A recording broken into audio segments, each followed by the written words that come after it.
Doctor professor curl burn helmet అనే ఒక వ్యక్తి ఉన్నారు, జర్మనీ నుంచి ఆయన. ఓకే. ఆయన 10-15 ఇయర్స్ నుంచి వాటర్ పైన రీసెర్చ్ చేశారు. అండ్ ఈవెన్ మసూరి ఇమటో అనేసి జపాన్ నుంచి ఆయన చాలా పాపులర్ అయ్యారు ఈ వాటర్ రీసెర్చ్ మీద. ఓకే. ఆయన ఏం చెప్తున్నారంటే వాటర్కి ఎమోషన్స్ హోల్డ్ చేసుకుంటుంది. అంటే మనం పాజిటివ్ ఎమోషన్, మనం కృతజ్ఞతలు, మనం హ్యాపీ ఫీలింగ్స్, మంచి మ్యూజిక్, మంచి పదాలు, ఈవెన్ రాసిన పదాలకు కూడా ఒక పాజిటివ్ పవర్ ఉంటుంది. ఆ పవర్తోని వాటర్లో ఒక కెమికల్ స్ట్రక్చర్ కాదు, ఫిజికల్ స్ట్రక్చర్ వాటర్ మారుతుందని చెప్తున్నారు.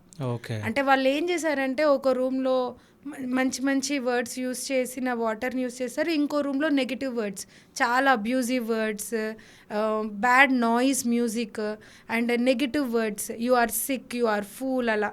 సో ఈ వాటర్ని క్రిస్టలైన్ చేసి రెండింటిని మైక్రోస్కోప్ కింద పెట్టి ఆయన గమనించారు. సో ఏదైతే పాజిటివ్ పదాలను యూస్ చేసిన వర్డ్స్ ఉన్నాయి కదా, అది ఇట్ ఒక బ్యూటిఫుల్ డిజైన్ షేప్స్ వచ్చాయన్నమాట క్రిస్టలైన్ అయినప్పుడు. అదే నెగిటివ్గా యూస్ చేసినవి ఇట్ వాజ్ షేప్లెస్, వెరీ హెపజార్డ్గా ఉన్నాయన్నమాట.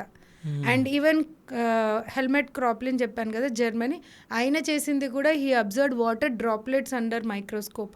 అయినా కూడా ప్యాటర్న్స్ని గమనించారు, పాజిటివ్ ప్యాటర్న్స్, నెగిటివ్ ప్యాటర్న్స్ని. సో దీనివల్ల మనకు అర్థమయ్యేది ఏంటంటే వాటర్ ఎమోషన్స్ని రిటైన్ చేసుకుంటుంది. వాటర్లో ఒక జీవం ఉంది, ఒక లైఫ్ ఉంది. ఇది మన హిందూ సంప్రదాయంలో కూడా, మన సనాతన ధర్మంలో మనం నమ్ముతాం. కానీ ఇప్పుడు ఏంటంటే మన బాడీలో 75% వాటరే ఉంది.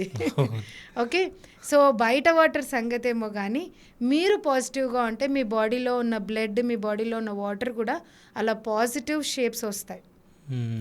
నెగిటివ్ మైండ్ సెట్తో ఉన్నారనుకోండి, బ్రెయిన్ నెగిటివ్ కెమికల్స్ ప్రొడ్యూస్ చేస్తుంది.